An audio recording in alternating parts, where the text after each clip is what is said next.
Good morning, everybody. My name is Agnes Dire. I am the board chairperson of SNG Consulting. I also have the honor of being the national leader for our general insurance practice. And I also sign off engagements in financial services and higher education. Wow. So today I'm with you in my capacity as general insurance leader. And also just in terms of my own personal journey, just sharing around how one is able to innovate and continue and be committed to lifelong learning. So for one to actually be able to function, you have to be able to understand the expectations that your stakeholders have of you. You have to be able to understand the environment in which you operate. So the landscape that is always changing. I think one thing that we can all agree is that the adage that there's only one constant and that's change is very true. And interesting enough, it's as if David was with me as I was preparing because he was touching on all the points that I'm going to touch on in some aspects. So obviously there was the learning around social capital, right? That we build. So in the last year, we undertook a process to develop our own strategy as a firm, and we decided to do it differently this year. And I'm encouraged that that's what business schools are also encouraging of organizations. So we had the voice of our people coming through various forums, and that has led, I think, for us to have an enriching strategy. So in formulating our strategy, one of the aspects that we had to understand was the landscape in which we operate. And in looking at the past, we had to try and imagine what the future is going to look like. So what is the assurance practice of the future going to look like? And I'm drawing from the assurance aspects into internal audit because I think we have very similar aspects that we have to consider. So there were 4 key aspects that we considered. And that is the impact of client and stakeholder expectations or their requirements. Our clients are increasingly looking for a strategic partner who's able to offer insights that are meaningful. They want a valuable advisor. Well, on the external assurance side, we also have to be careful. Internal audit is fortunate to both be able to do consulting and assurance. So let's say friendly. As long as we have friendly assurance providers, right? So and they are looking for auditors or assurance practitioners that are able to understand the evolving risk, the complexity that businesses are operating in, and they require a high level of engagement. Right? So boards, when you engage with them, they require meaningful insights. I don't know how many audit committees I've sat in, and the engagement with the chief internal auditor is always around, the insights that are coming through, the trends, the risks that internal audit is seeing, and how they're responding to that. The other aspect was around increase in regulations. This is both from our own regulations that govern us as the internal audit standards have changed. Maria did tell me, and I was on the lookout for all the insights that I shared across the network. And yeah, so that's our own standards and also the regulation that governs our clients. So we have to understand how regulations impact them. And there's also then pressure on resources. We are all required to do more with less. But also, interestingly enough, the quality is required to be high. So high quality, do it with less people as you can. The less budget you can spend, the better. And then more importantly, the more technology you can use, the better. Right? So we also have the aspect of war talent. That's our own organization internally. You train people, you have people on learnerships, you train them, you get them at the point that you need them, and then the industry's like, yes, please come aside. But we've accepted that we are a trainer for everybody, right? And that is why forums like this and partnerships like this are very important, is that we then need to understand the type of people that we need to produce into the industry. Okay. So the other aspect and the final one was around the impact of technology on our clients in their own digitalization journeys, as well as what other people are doing. So if you're in an audit firm, what your competitors are doing, what they're doing and how they're doing it, right? So there's the understanding of emerging technologies and how those affect the business and therefore the risk that you will be assuring on. You have artificial intelligence, you have robotics and machine learning that we all had to grapple with. So you've had to learn how it affects your client on the other side and also how you can then use it on your side to be more innovative and efficient, right? We also have increased levels of automation, which means that the old way of ticking and bashing is really not relevant anymore and not feasible, right? So the key thing that I have learned throughout my journey is that one has to remain relevant, to remain employed and employable. David, I think I have you beat in terms of the loyalty, in that I am born and bred SNG Grand Country. I joined the firm as a vacation student. Just before I did my articles, right? So that has required me to also evolve, and I'll share a little bit about that later in my presentation. So for us to function in the environment that we operate in, we have to continue to change, we have to reinvent ourselves, we have to reinvent how we are doing things, and we cannot remain stagnant. Our clients have taken actions. They've gone into Africa. Now you have to understand what is the risk around that country. How do you operate in that country? How do you work with the people in that country? And for me personally, I was involved in a lot of our Africa clients from an industry perspective, where you then lend the Ranthonton offices in those countries the expertise that were built in our South African office.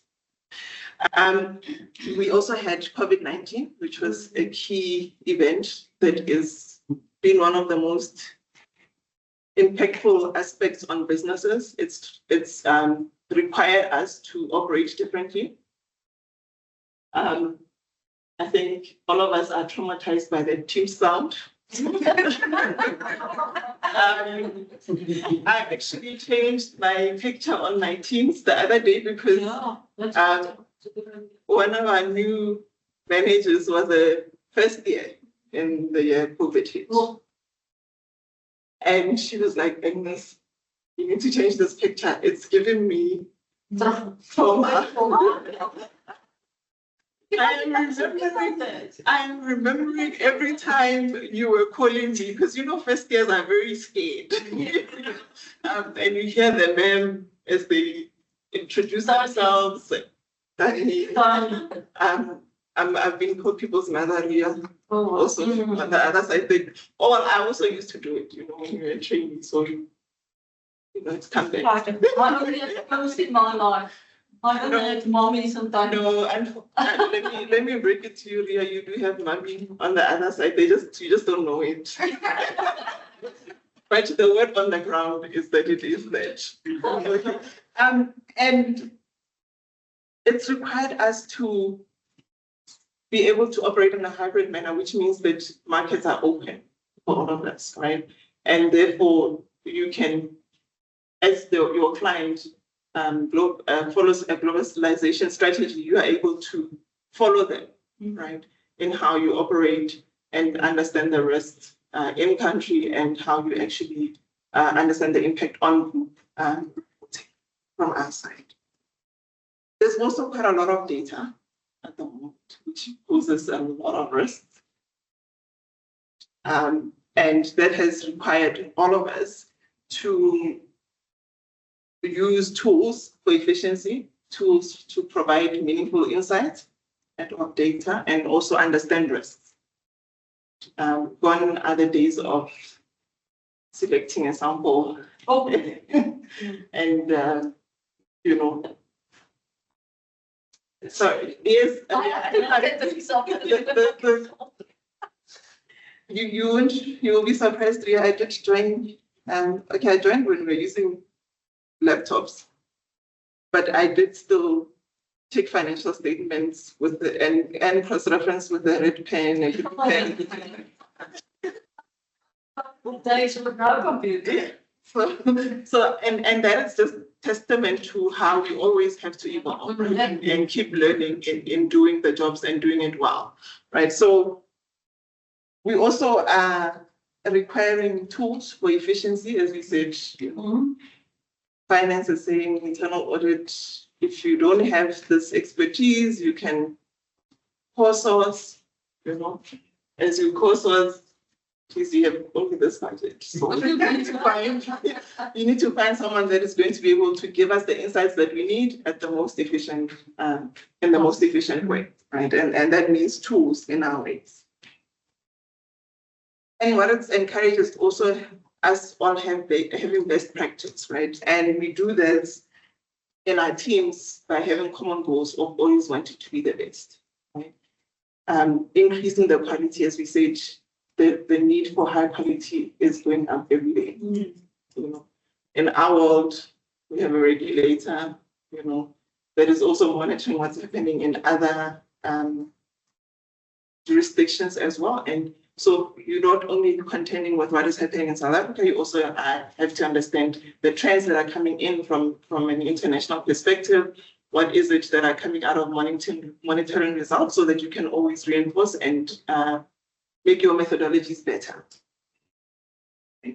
The common goal is a good thing because it allows for collaboration, which breaks down silos, which in my view gives one a better understanding of the risk, the business, and what it is that you need to respond to.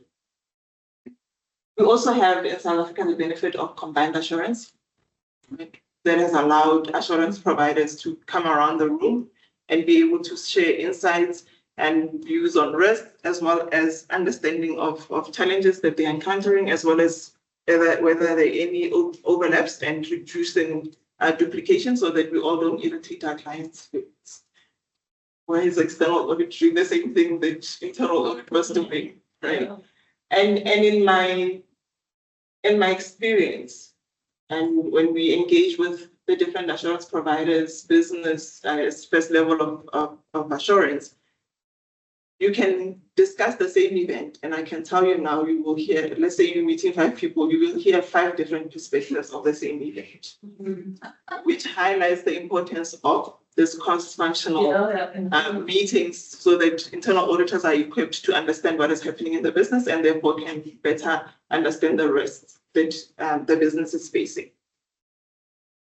And it's also required for the internal people a high level of integration, particularly with risk and compliance and internal audit. And also then from an external audit perspective, always form part of the internal audit plan. So we discuss as the internal auditors are formulating their plan, we meet with them, we highlight areas that we would like them to assist us so that, as assurance providers, we are able to work together. We have an understanding of the risk that is in the business. And we also innovate by leveraging technologies I've indicated, right? All of us, I don't think there's an auditor in this day and age that does not use data analytics, hopefully not. If you are, please start exploring.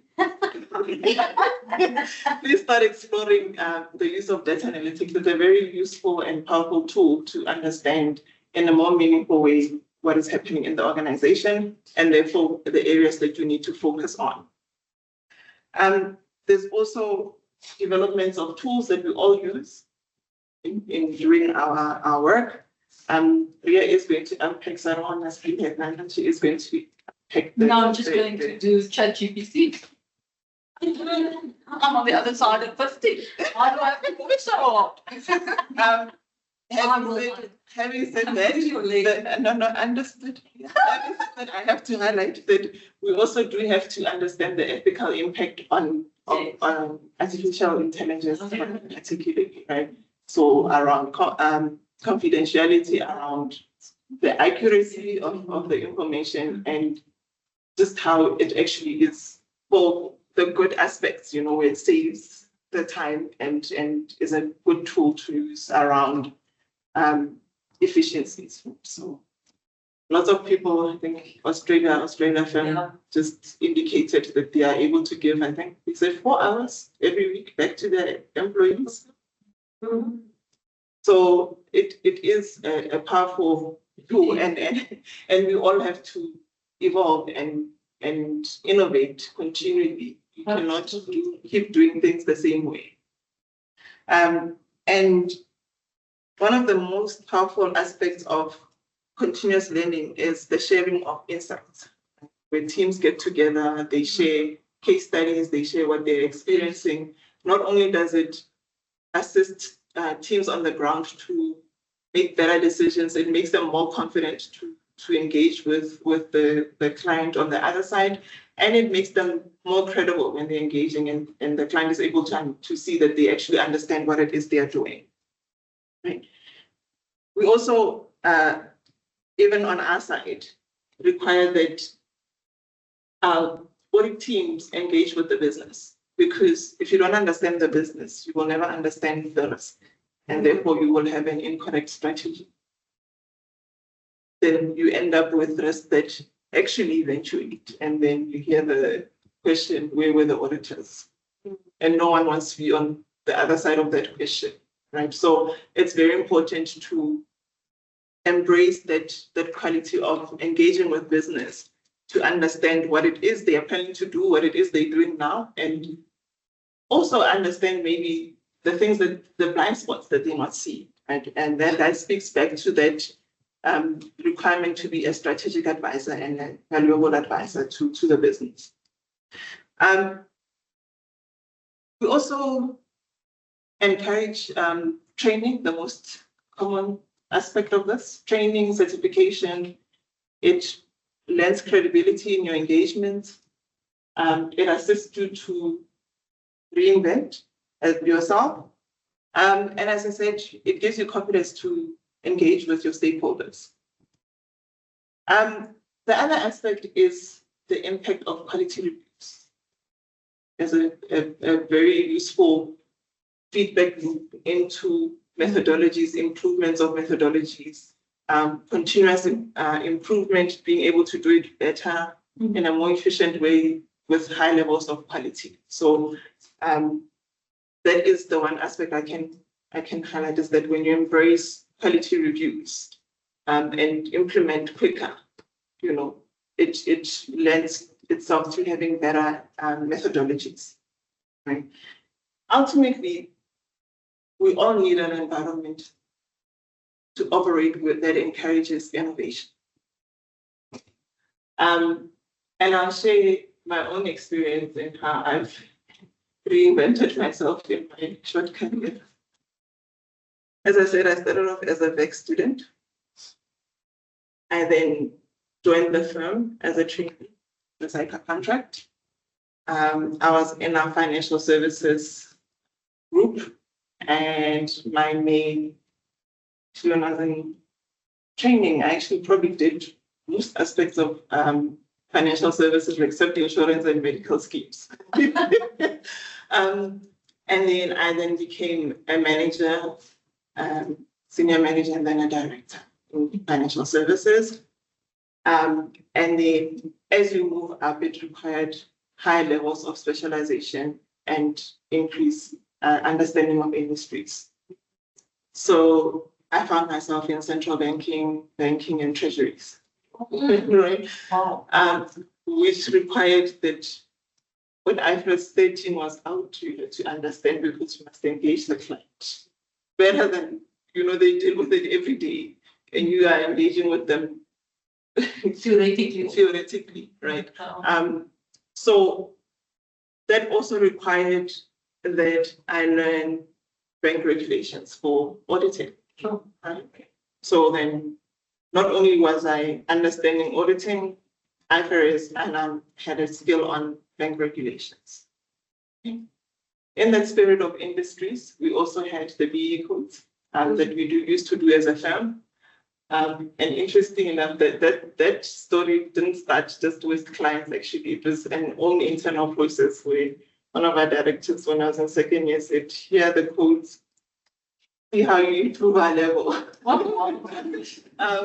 And for me, that is one thing I can encourage the Shiros, is that when you get given a challenge, embrace it. Even when you don't know everything, you will figure it out. That's true. Spot on.